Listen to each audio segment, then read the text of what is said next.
السلام علیکم دوستو، جیسا کہ آپ سب بھائی جانتے ہیں کہ امریکہ اسرائیل ایران جنگ جو ہے وہ شروع ہے، اور دوسری طرف جو ہے وہ پاک افغان جنگ جاری ہے۔ تو اس وقت جو خطے کی صورتحال ہے وہ جنگ و جدل میں ہے، تو دفاعی تجزیہ کاروں کے نزدیک بھی یہ تیسری عالمی جنگ کا پیش خیمہ ہو سکتی ہے۔ تو بہرکیف ہمارا جو موضوع ہے جس طرف ہم آنا چاہتے ہیں، جس کا جو ہے وہ نیشنل میڈیا پہ بھی اور انٹرنیشنل میڈیا پہ بھی اور ڈیجیٹل میڈیا پہ بھی جس کا بہت زیادہ ذکر کیا جا رہا ہے، وہ ہے ابنائے حرمز۔ اس کے بارے میں جانتے ہیں، سردار وسیم عباس میرے ساتھ ہیں، کہ اس کی ایسی کیا اہمیت ہے کہ ایک دم سے تیل بڑھ گیا اور پوری دنیا کی جو نظر ہے وہ اس پہ لگی ہوئی ہے۔ دیکھیں عباس بھائی، سب سے پہلے ہمیں یہ جاننا پڑے گا کہ آبنائے حرمز ہے کیا۔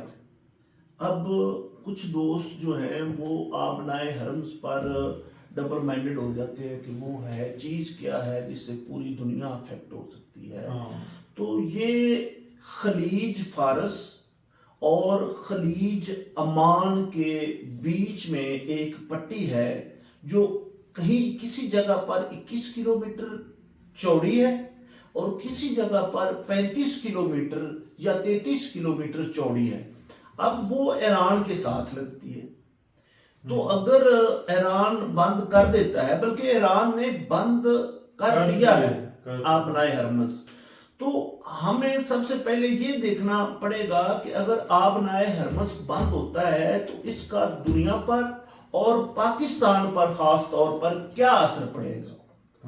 تو سب سے پہلے تو جب سے یہ جنگ چھڑی ہے، جو آئل ہے وہ $70 فی بیرل سے لے کر اب 80-90 بیرل فی ڈالر تک پہنچ چکا ہے، اور اگر یہ اسی طرح آبنائے حرمز ایران بند رکھتا ہے، اور بند رکھنے کی اس کے پاس طاقت بھی ہے، کیونکہ ایران کے پاس سپیڈ بوٹس ہیں، ان کے پاس میزائلز ہیں، ان کے پاس جو سمندر کے اندر جو ہوتی ہے اس کو کیا کہتے ہیں، آبدوزیں ہیں، اور جہاز ہیں، بحری جہاز ہیں، تو وہ اب وہاں پر لائن لگی ہوئی ہے۔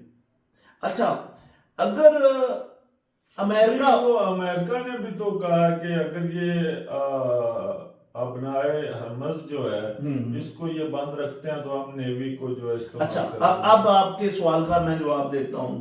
اگر امریکہ وہاں پر اپنا انفلوئنس کرتا ہے اور اپنا بحری بیڑا آبنائے حرمز پر لے آتا ہے تو وہاں پر سمندری جنگ چھڑ جائے گی۔ تو وہ جنگ جب چھڑے گی تو یہ پوری دنیا کے لیے مزید خطرناک ہو جائے گا، جنگ پھیل جائے گی، اور اس جنگ کے پھیل چکی ہے نہیں، اگر وہ بحری بیڑا پھیلتے ہیں تو پھر سمندری جنگ بھی چھڑ جائے گی نا۔ تو اس سے کیا ہوگا کہ پاکستان کا دار و مدار جو ہے معیشت کا وہ تیل پر ہے۔ اس کے پاکستان، ہم سب سے پہلے وہ تو چائنا بھی تقریباً 80% تیل جو ہے چائنا بھی لیتا ہے، اور اس کے بعد بھارت بھی، نہیں پوری دنیا افیکٹ ہوگی۔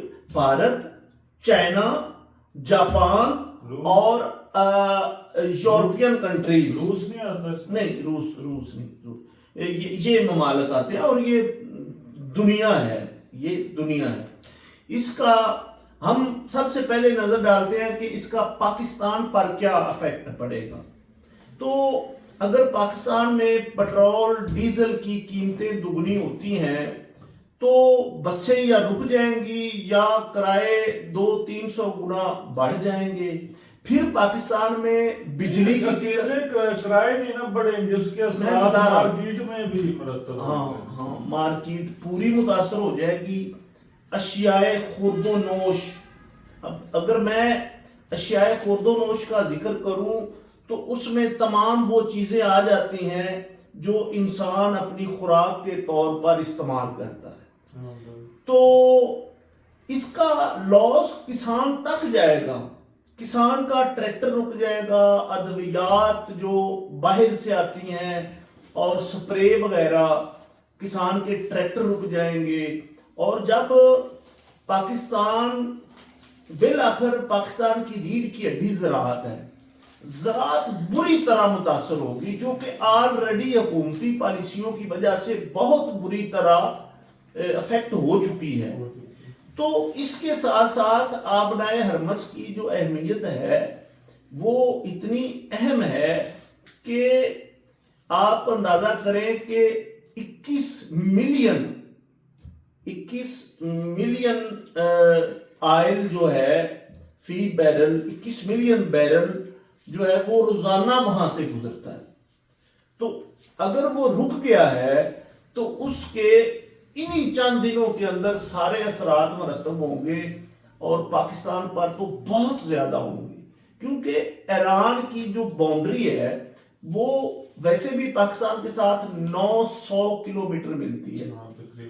اگر یہ جنگ جاری رہتی ہے تو جو لوگ ادھر سے ہجرت کریں گے ان کا ادھر لاکھوں کی تعداد میں بلوچستان میں داخل ہونا، اور پاکستان میں مختلف طبقہ ہائے فکر سے تعلق رکھنے والے لوگ ہیں، اور پاکستان آلریڈی دہشت گردی کا شکار ہے. اور یہ جو مختلف مکتبہ فکر کے لوگ پاکستان میں، ہر مکتبہ فکر کے لوگ موجود ہیں، جن کو ہم کہتے ہیں یہ سنی ہیں، یہ وہابی ہیں، یہ شیعہ ہیں، تو اور بھی ساری لوگ اپنے عقائد کے مطابق پاکستان میں رہتے ہیں. یہاں پر تو پاکستان میں جو دوسرے ہندو ہیں یا سب کو کسی پہ بھی قدغن نہیں ہے، ہاں قدغن نہیں ہے ہندوستان کی طرح. تو ایک تو بھارت کی مداخلت افغانستان میں، اور پھر بھارت کی مداخلت BLA جو بلوچستان کی ہے ان میں شدت آ جائے گی. وہاں سے ایران سے صرف وہ تو تب ہوگا نا جب ایران میں رجیم چینج آ جاتا ہے، یا اگر میں کہتا ہوں کہ یہ جنگ طویل ہو جاتی ہے، نہیں یہ ہوگا اگر یہ جنگ جاری رہتی ہے نا تو بہت سارے لوگ تو پھر کیا سمجھتے ہیں، چائنا اور روس اور پاکستان یہ خاموش تماشائی بنے رہیں گے، یا اس میں ثالثی کا کردار ادا کریں گے، یا ایران کو سپورٹ کریں گے، یا سفارتی حد تک وہ ایران کی سپورٹ کو جاری رکھیں گے؟ دیکھیں ایک تو بات ہے کہ چین اور روس نے کھل کر ایران کی سپورٹ کا اعلان کر دیا ہے. اب کھل کر ہر طرح کے سپورٹ کا اعلان کرنے کا مطلب ہے کہ وہ اپنی صرف زبانی کلامی سپورٹ نہیں، وہ فزیکلی سپورٹ بھی دے سکتے ہیں. لیکن ابھی تک تو ایسا کچھ نظر نہیں نہ آیا کہ کچھ نظر آئے گا بھی نہیں، کیونکہ خاموش سپورٹ جو ہوتی ہے وہ اسی طرح کی ہوتی ہے.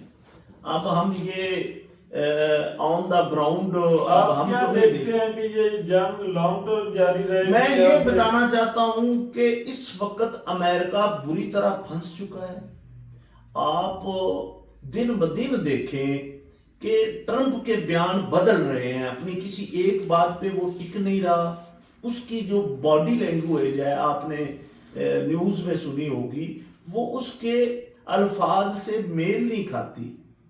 اور ان کا جو وزیر خارجہ ہے اس کی جو گفتگو کر رہا ہے وہ بھی یہ بری طرح امریکہ پھنس چکا ہے. اب آپ دیکھیں کہ جب میزائل داغے جا رہے تھے یہ خلیجی ممالک پر، میں وہی یہی سوال کرنے والا تھا کہ یہ جو عرب ریاستیں ہیں، جیسے عرب ریاستوں کو جو ان کا ڈیفنس سسٹم تھا وہ انہوں نے اٹھایا ہے. کیا ان پہ تو خیر وہ حملہ نہیں کر رہے، وہاں پہ جو امریکن اڈے ہیں ان پہ وہ حملے کر رہے ہیں. آپ کے مطابق کیا وہ ٹھیک ہے؟ بالکل ڈیفینیٹلی وہ امریکہ کا دشمن ہے، اور جنگ میں سب کچھ جائز ہوتا ہے. جہاں جہاں پر امریکی اڈے ہیں